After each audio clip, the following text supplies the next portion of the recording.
Well, hello, tribe. Welcome back to another episode of Dare to Daydream. I have been looking forward to this episode all week. I'm here with my friends Boninsegna and Jen Lindsey from the kitchen. Ladies, how are you today? Hey, so Great. good. Good to see you. Thanks for joining me. So, for those who don't know what the kitchen is and what you guys do and kind of how you got here, I've known both of you I was thinking about this morning, over a decade. So I've watched your company grow and the events based and the participatory kitchen and just everything you guys have grown it to be has just been so fun to watch. And so for those who don't know what the kitchen is, kind of break it down. How did you get started? Where did this vision come from? This dream of making something, and I guess we can maybe also unpack at the same time, this wasn't very common back when you started it. Maybe it's still not, to do this sort of uh, this project that you wanted to launch, which is now this amazing company. So, kind of take me through how it all began. So Jen and I have been dear friends for a very long time, a couple of decades even. I think going on three. But we love to cook together, and always felt like it was one of the most joyful and relaxing things that we could do together. And with our group of friends. And we had an experience where we were able to watch a professional chef bring people together to do a specific cooking technique. But what it left us with was this idea that you don't just have to like bring people together, they learn the skill and then they go off and that's that. That these people really created these bonds together. And we both firmly believe that food is one of the few ways, especially as adults, that we can kind of let our guard down and let people into our orbit a little bit more than we might normally. So we always joke, like, you can't really go to a restaurant and just like walk by somebody's table and be like, "Ooh, you're also having the filet? I love filet." Like, you just don't do that.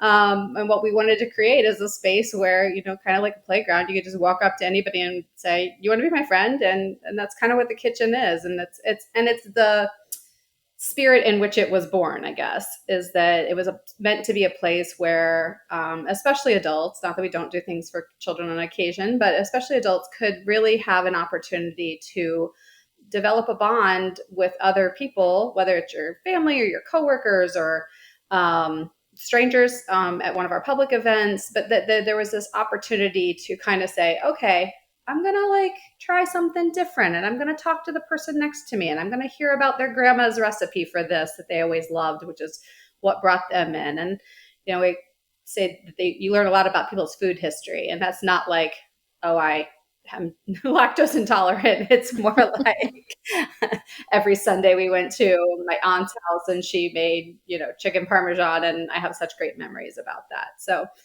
that was how the idea began. We got started. It's what a crazy. I mean, I think any harebrained idea anybody comes up with has just a very non-linear way of getting to those first steps. And we did a Kickstarter. We decided to embark on that when Kickstarter was just brand new and nobody even knew what crowdfunding was. Um, we decided to use that as a bit of a jumping off point, to really, more than raise money, test the concept, which, as you said, was kind of unheard of at the time and kind of is still unheard of. I don't know that anybody, I think we coined the phrase participatory dining and just gone from there, and nobody else is like picking up on it. So that's good. I mean, it's good for us. I don't think we need to trademark it or anything. I don't think anybody is like, what are those ladies doing over there? So lucky us. But yeah, so we set out to do this. We found this great space in German Village, and it's so funny because we talked about this the other day with somebody else. It's like I don't think that we totally, like, we knew we wanted to do this thing to bring people together to cook.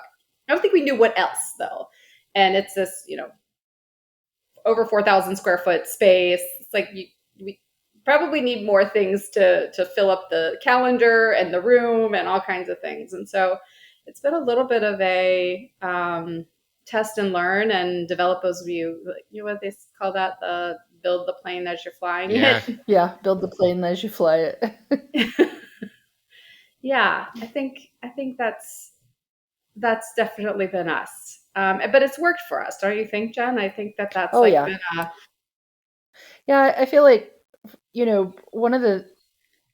I feel anyway, one of the attributes of our relationship is that you have the idea and I just blindly follow and make it happen as best as I can.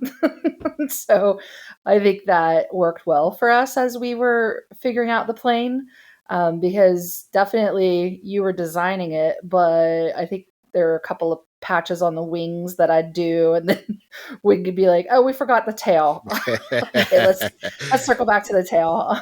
go get the tail. Yeah. Yeah. Yeah, it was a fun, I honestly, it was fun because of the amount of naivete that we had. I think it was just really an organic way to say, okay, let's figure out this business by birthing it. Yeah.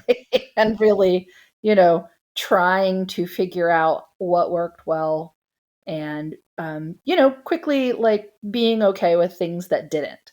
I think it was part of our collective ego that, we're just kind of like, oh, that didn't work, okay, let's do something else. Right. And not in like a flighty way, but like yeah, that's not going to be smart, let's just stop that, Yeah. kind of way. Yeah, no, I've had some entrepreneurs on here, and it's just I think of you guys in just a different category because, gosh, you're trendsetters of not only your business, and I'm glad to hear you say that, Ann, because a couple of days ago I was thinking I'm really naive in the restaurant space that I don't know what they're doing is in other cities. I know it sure isn't around here. At least I don't have heard of any. So it's cool to Yeah. see that you guys have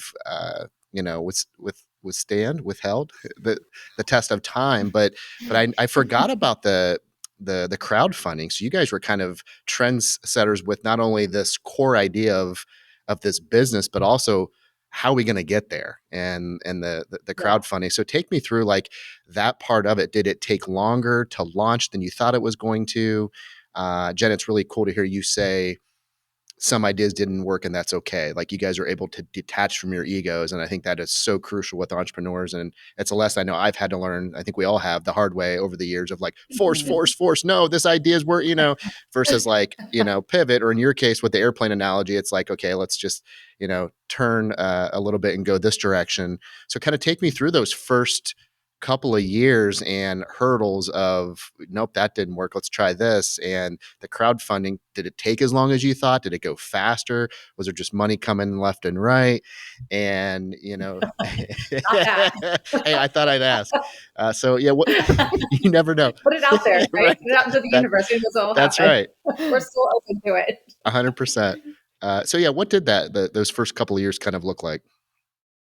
So we I'm just going to be so super transparent. We did things in about the most backwards way you could possibly do them. We went ahead and found this great building, and we're like, oh, yeah, we can totally pull this together. Again, never had done this before, never started a business. We worked in nonprofits, so we had a lot of experience running things that didn't, have enough funding and didn't have, enough efficiency or enough team members or like resources, any of the things.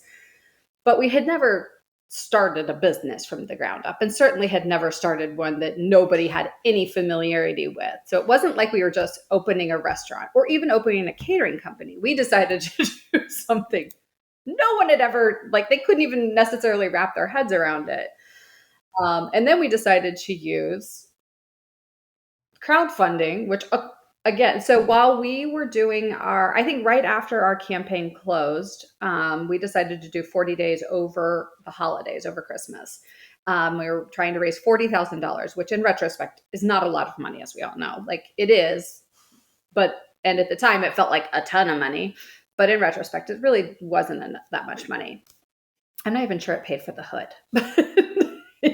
So we decided, but I think while we were doing our campaign, or just after it closed, Kickstarter turned 3 years old. Like Wow. no one knew what crowdfunding was. So we had this sort of hurdle of trying to explain crowdfunding to people and then also getting them to give us money. And we ended up, 40 days came and went. And Kickstarter is if you don't hit your goal, you don't get any of the money. It just goes back to the Oh, wow. people. Yes, very different than whatever the other one is. I'm blanking on it now, but Like there's GoFundMe or something. GoFundMe, Yeah, yeah. GoFundMe. Yeah, you can, whatever you get, you get. But yeah, Kickstarter, I think that's their whole way of getting you to really get people invested, right? Which makes sense. So we ended up coming in over goal, which was amazing. We heard from every corner of our community, like people I went to high school with, family, friends, local community leaders. It was pretty incredible.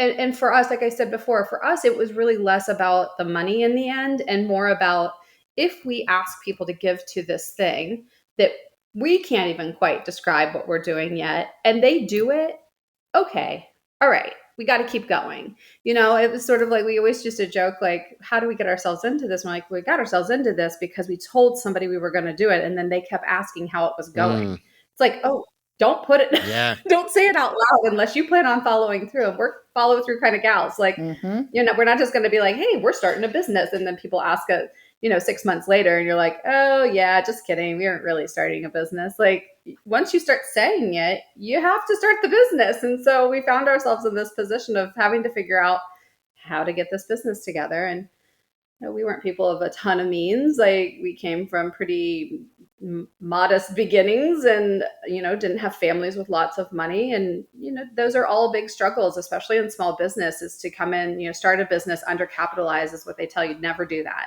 Never do that. And we did that. And I can't say that I would suggest it, but I don't think that it is as impossible to be successful, but you have to be like head down in the business for a really long time as I think the trade-off there.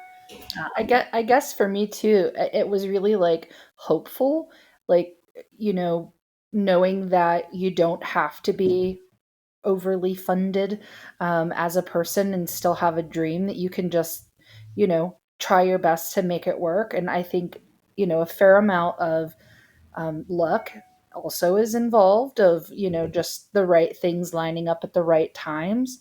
But I hate to say it, but I just feel like if there's a way that Anne and I can figure out a way to do something, we're going to do it. I just don't feel like there's a quit, or a, oh, I don't know how, or it's too hard.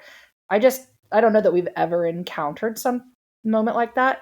COVID was pretty dicey, Sure. but it was dicey for everyone. But beyond that, I just think, you can't really predict a pandemic. Okay, so aside from a pandemic, there's really nothing going to stop us. Turns out the pandemic didn't stop us either. So it just felt really, I don't know, it felt hopeful. I do think the crowdfunding, though, portion of how we started was a really intense period of times. Again, we were talking about 40 days, and it's an all or nothing kind of situation. And we didn't really have a backup plan. So 40 days was gonna come and go, and we felt like we were gonna have to just do it. Yeah. And I remember each day as it, would pass by, I laughed when you said, did the money come flooding in? Because that is certainly not the experience we had. It was sort of down to the wire. Within the last week of us being like, oh shit, are we really, am I allowed to curse? I'm sorry. Absolutely. Say whatever you want, Jen. Okay. I work in a kitchen. So This is your episode. You do you. well, okay, great. But yeah, I mean, honestly, oh shit, are we going to make it?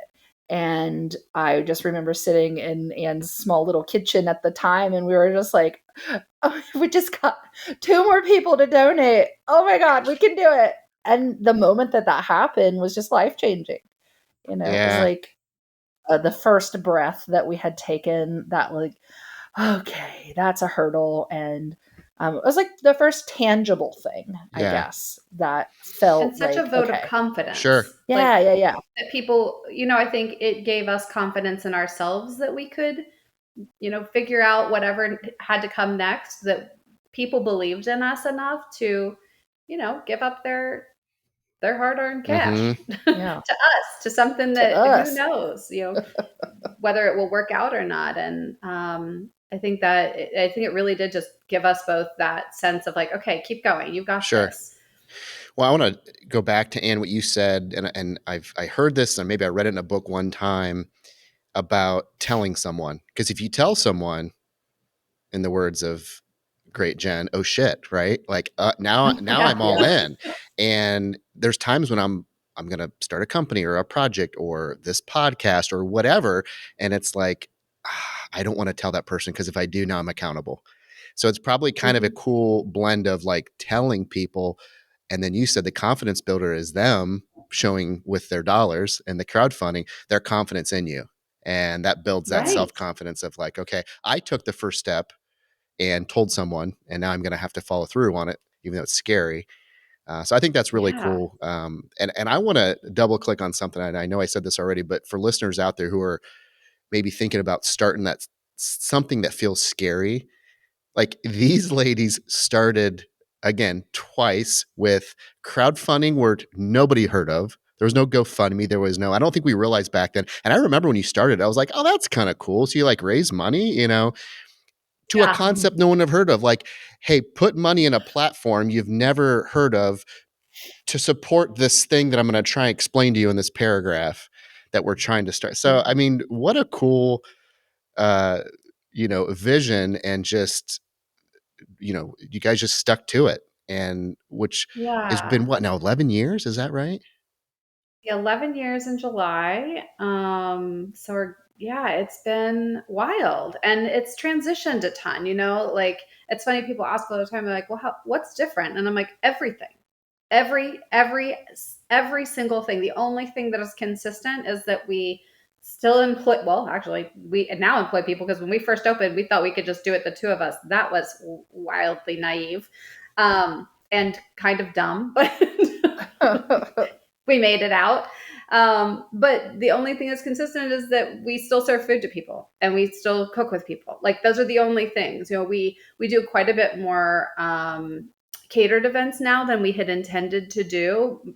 And I think it's funny. I know a lot of other companies in town, especially restaurants, who build a clientele and then they're like, "Oh, will you also do X? Will you do offsite catering? Will you do can you provide this or that?" And so you develop to what your customer base wants, obviously. And um, we're not opposed to that, but we have been very true to ourselves that participatory dining is at the heart of why we went into business. We gather people for them to celebrate, and so if their celebration is we want you to cater it, we certainly will do that. But we would never consider, I don't think, moving away from having participatory dining at the core of what the kitchen is. And I think that's, I think we've like, I think we have alluded to a couple times that we did get rid of concepts that we used to do something called Taco Tuesday. Super amazing vibe, bring people together, have tacos. It was like come into a taco truck, but it was inside with seating in this beautiful space. And through COVID, I think we knew going into COVID even that it just was the hardest thing that we did. And that while we love the community part of it and bringing people together, I just ran into some neighbors the other night and they're like, are you going to do it again? And we're like, no, we're not. It makes me want to cry to think that we have to say no to them. But it just, we had to make hard decisions and we weren't afraid to do that. I think some of them we probably could have made faster, but we made them in our own time and it's worked out. And I think the business is better for it every single day when we make those difficult decisions to say, I know we've always done it like X, but that doesn't mean it's still the best way to do it. They talk a lot in business about like what got you to your first million or what got you to your first big success isn't what will get you to the next one. And it may be that you need different people. You may need more people. You may need different thought processes, all of those things. I think we have been fortunate that we, partly that the rapport between Jen and I is so good that we trust each other to say, hey, I think this part isn't working anymore. Mm-hmm. And I know you have a commitment to it, or I know you have a feeling about it, but can we look at it maybe in a different light and consider if this is really the right thing for the business. And I think that is the thing that sinks a lot of businesses. I've seen a lot of people just be heels dug into. I will not get rid of this Yeah. thing that is clearly pulling me Yeah. under. Don't call my Um, baby ugly. This is how it's always been. Yeah. We're gonna keep doing it like this. And Yeah. yeah, sometimes you need to break it before it I breaks think an itself. unexpected de I think an unexpected development is discovering how shrewd we could be, like, I don't think that I think of Anne or I as the type of people that would just be like, you know, "We're gonna start this thing, and we're just gonna keep trying it until it gets perfect," like, we're not quitters, but I definitely think being objective and, like, removing the emotional connection of, a decision and looking at the practicality of it, is definitely what led to Taco Tuesday, like our most beloved event. Was also the only event, that we would have per week that would operate with a completely different business model as a restaurant. It works so differently than any other model that we had, and we only get 52 times a year to practice it.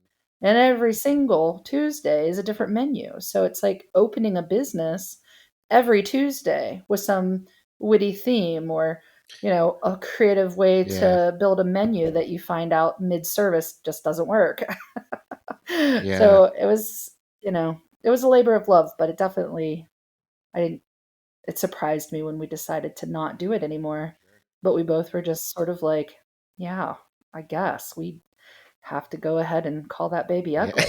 And what's funny is neither one of us thought like events would happen on a Tuesday. Like, who would want to have an event on a Uh-huh. Tuesday? Well, as it turns out, it's a pretty popular evening to have an event. Yeah. Sure. So in doing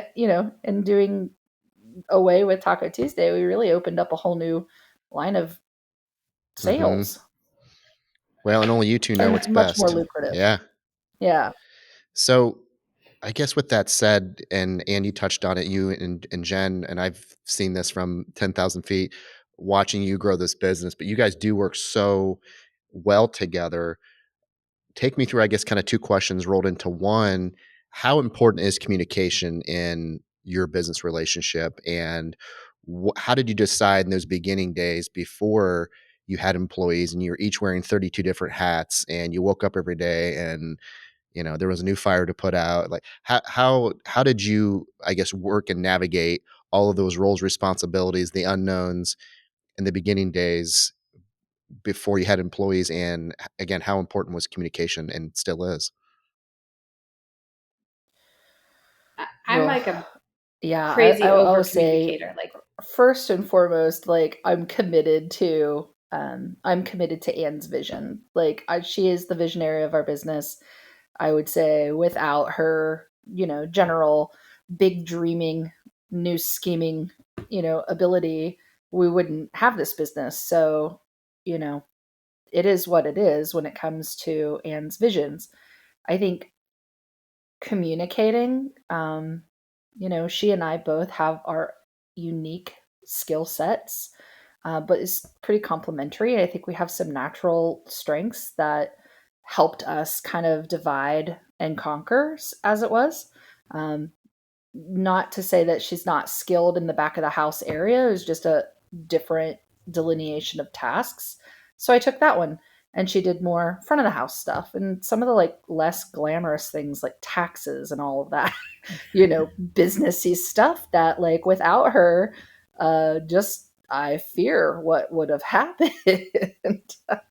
But I think one of the things that we have is a really deep, profound mutual respect for each other's like words and language. So whenever I feel like you can just ask her from last evening, I'm like, can I talk to you? I'm stewing, I mean, it's like I won't be able to get through this moment unless I talk it out, just even if it's to confirm that we're on the same page with something. So I think, you know, also when I hear her say, no, we're not going to do that, I respect that, without the ego that might come along with, well, we're 50-50 partners, and, I think it's really easy to hear her words because I respect them. And I definitely don't try to step on toes, because, that's just not the kind of person that I am. And it's definitely not the kind of relationship that we have. There's never like a one up type sitch. So I don't know. It's different. I think one of the things that we could be viewed as more as is like a family business as opposed to like, other. Not to say that Anne's like my sister, but she's like my cousin or something. So, I'll take that. Your favorite but cousin to sit that's next my to take it. on it. Yeah. Yeah, it's pretty tremendously important, our convos. So Gotcha. Yeah, I mean, I think I'm like a more information the better kind of person, and so I do. I tend to over communicate, I think, and I found myself actually trying to figure out like what's the stuff Jen wants to know versus what I feel like she needs to know. Sometimes I'm like, so it's been. I think we have come so far too. I think we were so in the beginning. We were so in it, and we were just doing all the things, and so we took a lot of exception to that and assumed that the other person knew what was going on or what we were thinking or what we were feeling about what was going on because we were always right next to each other, basically. I think it's really important that you verbalize that stuff. That you can't assume that somebody, just because you're standing right there and they experienced it, maybe even at the exact same time that you did a certain situation, that they're at all seeing it the same way.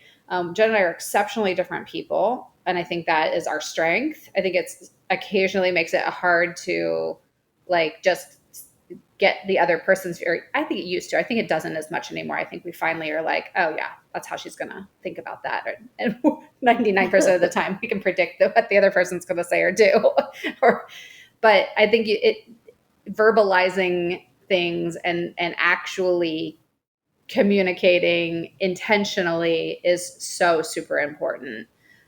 We very early on set out like kind of like some lines and said, this is yours and I am not getting into it. And this is yours and I am not getting into it. And we do really respect those boundaries because I think at times when we have crossed them, we realize it's completely detrimental to our relationship, first and foremost, but it also doesn't help the business at all run any better. So it's like, why would I try to get in your stuff where I don't need to be when I could also just say to you, hey, I see that this is what you're thinking about. Do you want to talk it out? Are you good? Like, just be respectful. We also have a major tenet. It's so funny. We've been recently going through our operating agreement. We were told, oh, you need a more formalized operating agreement. Okay, well, we're 11 years into business. Great. One day maybe it'll wrap up. Maybe it won't. Who knows? But yeah, probably sure. Our original business agreement, operating agreement, consisted of, I think, the most important tenet of our entire business and our entire relationship, which is we both can't freak out about the same thing at the same time. Love that. So if one of us is having like big feelings about something, the other one's job, like very important job, is to sit and listen and coach that person through the moment and calm them down if needed, or not if not. Like if it's just you need to yell and scream about something for a minute, go for it. Or you need to cry, or you just really whatever. That the other person's job is to let that person do that and not freak out. So it's so funny. I'll never forget. We were COVID had happened, had just like Mike DeWine had just kind of shut down the state. Jen texted me or called me and said, so are you freaking out? And I was like, no, I don't think so. And she's like, I said, are you freaking out? She's like, a little bit. Like, okay. So we gave each other that space and then we just picked up and moved on. But I think it's really important to hold space for the person that you're in, especially a business, any kind of relationship with, but especially a business relationship, because you are going to see things very differently and you'll be going through different things at different times, but you're also going to go through all of it at the same time together too. Mm-hmm. And that can be if you're both in a tizzy over something, there's no progress being made. So no, it's served us very well. That's such a good idea. And I love that. Go ahead, Jen. Another aspect of that is I refuse to have the business change the dynamic of my relationship with Anne. We were friends first. We will always be friends. Business partners came second. And while that's on paper, a little bit more of an official relationship, I would say that, as terms of like friendship, I just envision myself never losing the friendship over the business. So however that needs to happen is the way it'll happen. I think a lot of people feel differently about business relationships in that way. But yeah, I just feel like, again, friendship to me is the foundation of how this started in the first place. So that would be how I expect it to end. And I will only see this business as a success if it ends in that Sure. direction. I think that's so smart. I love that you guys were very intentional on, as Andy, as you had said, holding space for the other person of like, I really want to freak out right now, but it's their time Yeah. so I'm gonna be here for them. And I think that's huge because nobody talks about it. And I think where maybe business leaders can get, I hate to use the word toxic because it's thrown out so much these days, but where they can just hop on the negativity train together as if we're both going down that path and there's no opening, right? When really all the other person needed was 10 minutes to vent. And if you can just hold that space for them, Yeah. or maybe a day, so I think that's very cool to be very aware, to hold that space for them. So I think that's very cool. Yeah, and hopping on the train together doesn't get you to a solution Right. faster, Right. right? It just blows everything up more. Um, and I think we yeah, I think it's still the most we wrote it on the back of a napkin and it's still the most important thing we've ever written down, I would say. It's beautiful. I'm learning so much every time I talk to you both. So Jen, you talked about and not being my sister, but my cousin, but the family feel of the kitchen, which I've been there again and I've watched you guys grow it. And that's probably one of the first things I would, if someone has said to describe it, right? You guys have this family type culture. So that kind of leads me to my next question is, and again, maybe a 2-in-1 is when you started to hire employees, team members, how much did company culture come into play? Asking new people to come in and buy into culture. This is who we are.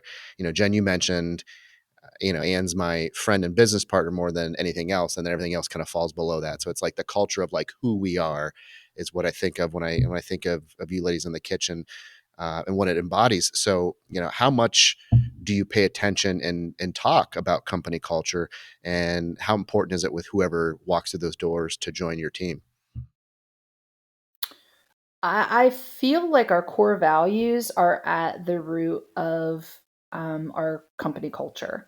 The core values that we have created for the kitchen just sort of remind me, or at least I think, remind me of what it's like to be a good person and to care and to be like authentic and genuine. And I think that we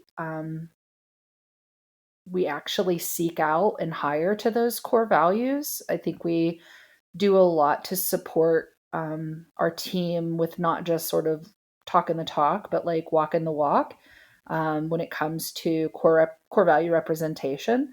Um, when we first hired, I think, you know, again, defining a culture is something that how do you know you're doing it? You're just doing it. You don't even know what the culture is just yet. Can't put your finger on it, but you can put your feeling on it. And I think we took a lot of our initial culture from our time spent at Franklin Park Conservatory. And what that time there gave to us, I think, really was an appreciation for our team members. There was a mutual respect, between departments. There was always that feeling of like exciting new and what can I help with? And like, just the spirit of like can do. That's actually something that we used to do is fill out our, demonstrates can do spirit. Well, yes, we can. So I don't know. When we first hired, we just hired whoever came and asked us for a job, I think is how we Sounds started. familiar. So our first employee, amazing gentleman who used to walk passed our space onto, his other job. And he popped in one day and he's like, "What do you do here?" And we're like, I well, hired a and we good told number of him. people that And way, actually. yeah, yeah. And he's like, "I love it. Can I work here?" And we were like, "Yes. Yes, thank God. Yes." Like the second person we hired was my sister. So, I mean, it just really it was like, who can help? Who can help? Yeah. um, It's funny because you're right. We did hire people because they just showed up before. And yes. now I feel like we hire people who show up, but they have to show a little more enthusiasm. Yeah. Yes. So, just to say where we started from, to how we've grown, we have definitely identified important parts of, you know, what we consider to be important parts of our work culture. I think one of the things that Anne and I feel compelled to do is, if we're going to take people's money, we're going to provide them with the absolute best and most memorable experience that we can provide. And I think our team just really embodies that. Um, they work together, they work smartly, they work authentically, they make connections. It's a really unique space, you know. And there's a lot of Um, respect you work at a amongst them. restaurant. Yeah, you work at a restaurant. You may just have more of like a passive experience, but here, you actually have the conversations, and you're talking about people's familial food history, and you're talking about, or you're sharing, even of yourself. And I think that's just such a humanistic connection, and an opportunity to build that playground uh, space that Anne alluded to earlier. So I think, we have a team of people. We sometimes refer to them as our unicorns because they truly are a gifted group of people who wear lots of hats, and they, make the dream work every day. And they certainly get rave reviews for the work that they do. Um, you know, I think I think that's a true testament to how company culture, lifts each other up and celebrates those successes. Sure. So you guys both, the company just celebrated its best month ever. I know we met a couple weeks ago for coffee, and you shared that you came off the best month ever after 11 years, which is extremely exciting. So congratulations on that. And how do Thank you. you look back on, and I know we've talked about it a little bit, and Jen, you talked about just detaching from things that maybe were no longer serving you or working, but how did you learn over the course of time to deal with the failures? And the flip side of that, how do you celebrate the success? Do you have your best month ever and it's been 11 long years? Do you take a minute and go, that was cool, let's go do this? Yeah. So I think that, well, I'm going to address the failures first. I think that we try really hard to learn what we can from what has happened and spin that into something that's more positive.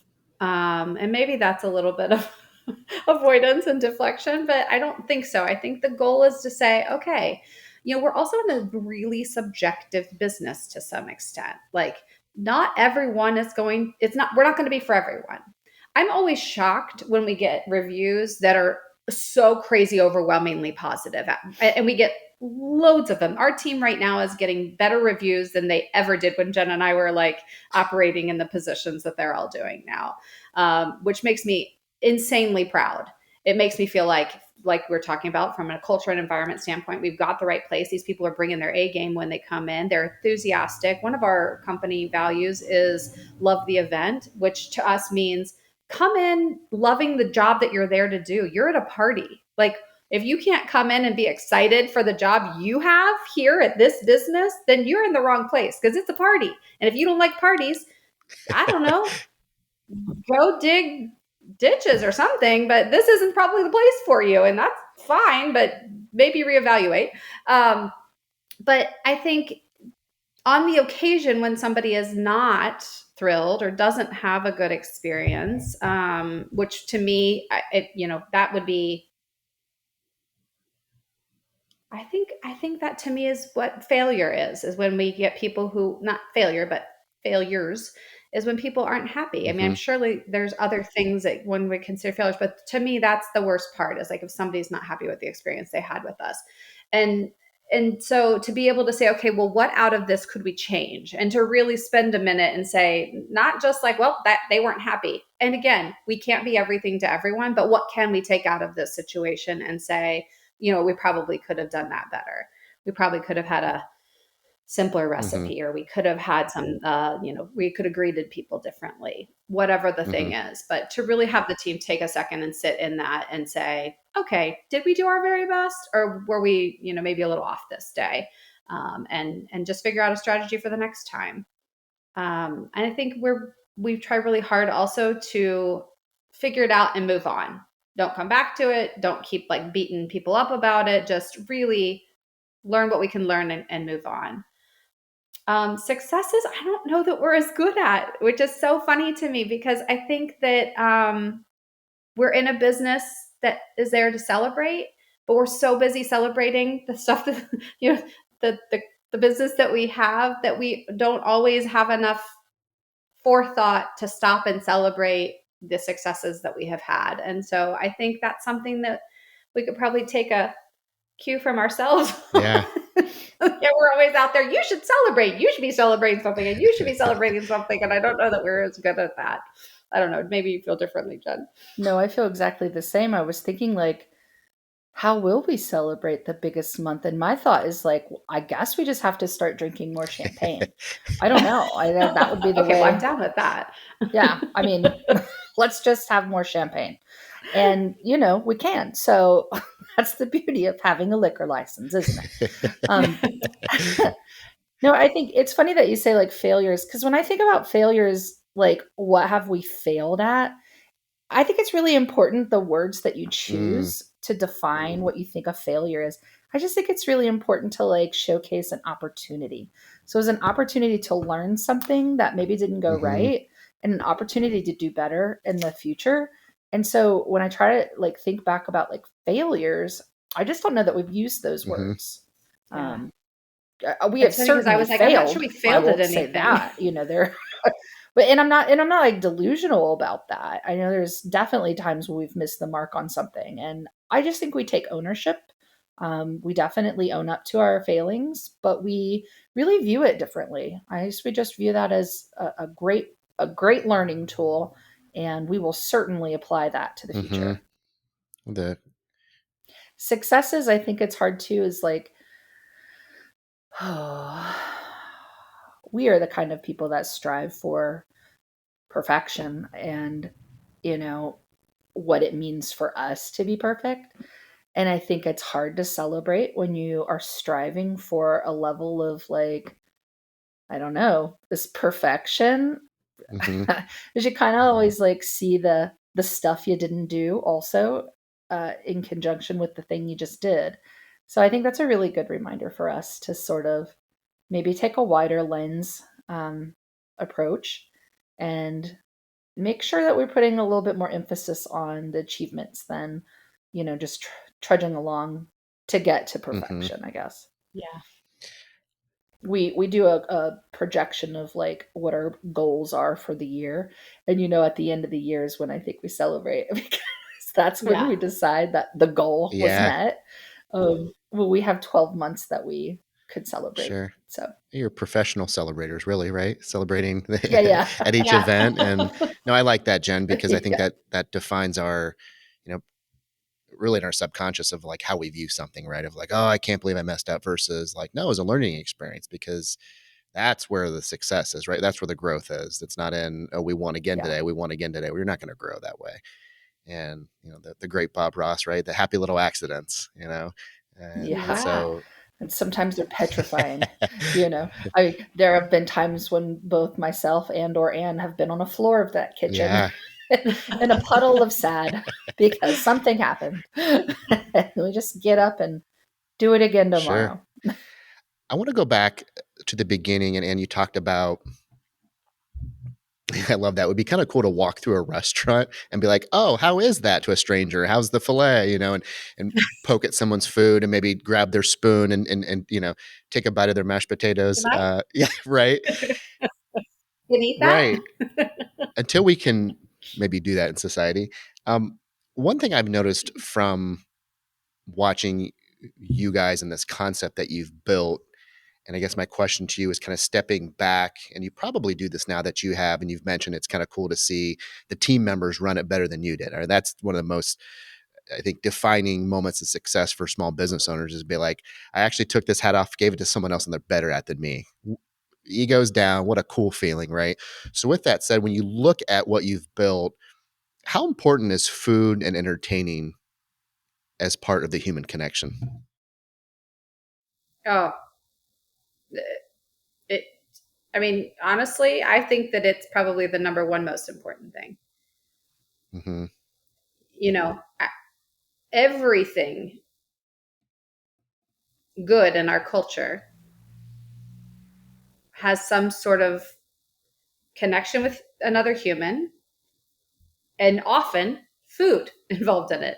I mean, think about your kind of cradle to grave experiences, all of the big milestones in our lives center, and not just our culture, but many cultures. That is the way that we connect with people. You know that they've been talking about it since the Bible.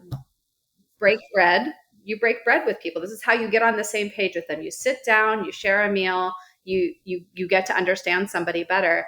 And that is what we took from that very first experience. It was our jumping off point for the kitchen. This cooking camp, these people came in with just vastly different backgrounds, different parts of the country they were coming from, different political viewpoints. I mean, this is one of those situations where, you look at this group of humans and you think, oh, they have nothing in common with one another. And yet they set that all aside because food was there, right? Like, just in all simple senses, they set that all, they set whatever their preconceived notions were about one another, about their backgrounds, about what they might be able to connect on, because they had the ability to connect over the food that they were making together. And business dinners. Why do business dinners happen? It's because you just sit down and you're gonna, like, we're gonna have a couple drinks, we're gonna have some food, we're gonna hash this deal Mm-hmm. out, right? I guess some of it happens on golf courses Yeah. now. But even that, there's usually lunch Sure. somewhere. But I just think that all of our big moments happen. We connect with people around food, graduation parties, weddings, birthday parties. It's so funny, when my kids were little and we were just opening this. I had, kids went to a birthday party or something, and I thought to myself, oh, this is what we are missing as Hmm. adults. This time where you're invited to somebody's celebration, you come, you have some cake and some ice cream, you celebrate them, you connect with them, and you take away a memory. And that's so important. And as adults, we like to, everything speeds up as you, I don't know, hit 22, 23 years old. And then you just sort of like zoom through life, not ever bothering to slow down and say, wait, did I connect with that person? Can I give myself a second to see if I might like talking with them, or hearing something about them, or seeing what they even think of this blackberry pie? We just don't have enough opportunities to do that. And I think that was really why we decided that the kitchen wasn't, I mean, is it fun? It's so fun. It's a great concept. I will say it there. Yes, we came up with it, but I still think we were right. But I think it's also necessary. I think that we as adult humans in this world need more opportunity to connect with one another in a super genuine, very basic way. Like, I don't care what people show up to dressed at. Like, I don't care what your clothes look like. I just want you to come to the kitchen with an open heart and an open mind, and be willing to stand next to somebody else and say, hi, how are you? Do you like Yeah. mushrooms? Like, that's Yeah. it. Just Be like, I'm a take fun 3 guy. hours and get to know somebody. Jen with the fun What'd you guy say? zing in there. You are a fun guy.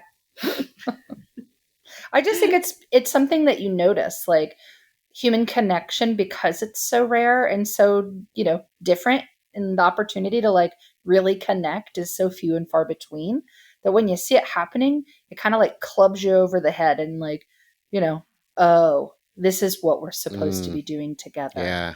Oh, I see it. Humanity. I get it. Yeah. And it's a really it's the leveler of all humans. It's what you do. And it's like one of the most intimate things that you do with people is to sit down and cook for them. Think about that. You never cook with a stranger, hardly Hmm. ever. You don't You even cook cook with for the your people friends, that you probably, Right. like. right? You You go cook to for the somebody's people house, you they cook love. for Yeah. you. Yeah. My air conditioning clicked on, so I can hardly hear you now. And I was like, what did you say? It's going to go off soon. Well, I have two final questions for you, ladies. But before I do ask those, how can listeners find out more about the kitchen? How can they book an event, book a wedding, book a party? What's the best avenue to contact you guys? And we'll definitely put all of this information in the show notes.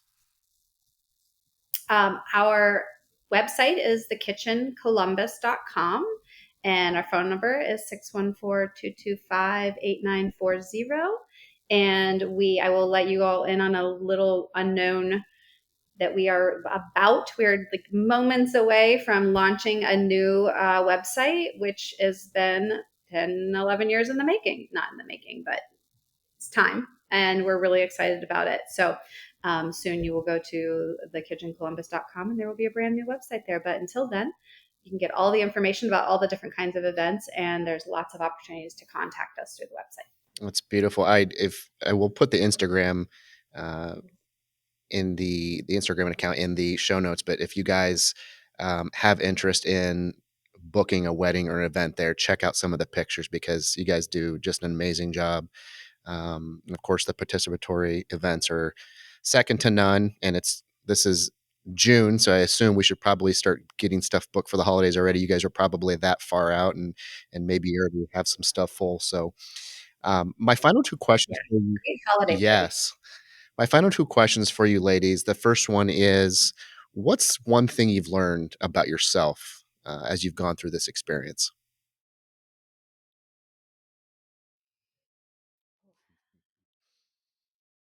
I think I can do anything that I want to do. I mean, honestly, not necessarily in like this braggart style of way, but like a confidence in myself, knowing that like whatever pathway that it is that I've chosen, I'm going to sort of figure it out. And, I don't have to win and I don't have to be perfect. And I give myself grace, when I can. But I'm pretty sure I can do anything. Mm, love that. Anne? Um, I think probably one of the craziest things that I learned about myself is that I actually am not as terrible at math as I thought I was. So that's nice. But more exciting than that is I think I underestimated my creativity, and kind of across the board, not just like, oh, you cook, you're creative, but like my ability to creatively problem solve things, and come up with situations that are inclusive versus exclusive, is something I don't know that I knew about myself and that I'm really proud of. Hmm. Thank you. My last question for you, ladies. What advice would you give to someone who is hearing the whisper of a dream or a path in life that seems too crazy to chase? Tell people. Tell people about your. uh, Just tell people. I told people the craziest stuff when we first decided to lease out the kitchen space. I would drive by it, and I literally believe this. I should stop telling people, but I felt like it when you say whisper, like the building would say, "Hey, Ann, Yeah. come look at me." Like I would get stopped at the light in front of it all the time because it's like around the corner from my house, and I mean I just would tell people that. Like, who's going to be like, well, either you're crazy or you've got to do that. And most people were like, you've got to do that. I mean, I think that you'll find that if you have a dream and you have the right people around you, they're going to support you in achieving that dream. And so tell them, just tell them, and don't be afraid of it. And if you don't do it, you don't do it. But if you do it, that's pretty Yeah. great. Thank you. I would say that, you know, just feel confident that you can do anything too. Like I, I think I think the only thing that stops us from being able, to do what we want to do or to accomplish what we're trying to accomplish is ourselves, and the inability to, um, really like learn from your mistakes and like apply them to your next decision. I think, the inability to do that will keep you kind of held in one spot. But if you can, you know, critically, like objectively view your actions, and um, the stars align, a little bit of luck too along the way, but like really believing in yourself that you can do it, and that you won't stop because it is your dream. What would you chase if you're not chasing that? Why would you work harder for someone else than you would for yourself? I just that sheer grit, determination, and like belief in self is really instrumental. Mm, beautiful. Thank you. Just do Just it. do it. Jen says, just Just do do it. it. And Ann has that. You had that bit of I was thinking of Kevin Costner in Field of Dreams. It was whispering to you. The building was the cornfields, if you It build it, they will was. come. So And they they do do it. And the people all the can. Yeah, time. they keep It's coming. great. So Jen Lindsey and Boninsegna from the kitchen. Ladies, I learned so much from you every time we talk, not even just about business, but in life. I could sit and listen to you for hours. Thank you so much for being here on the Dare to Daydream Thank you. podcast. Thanks for including Thanks a us, lot. Michael. Appreciate it.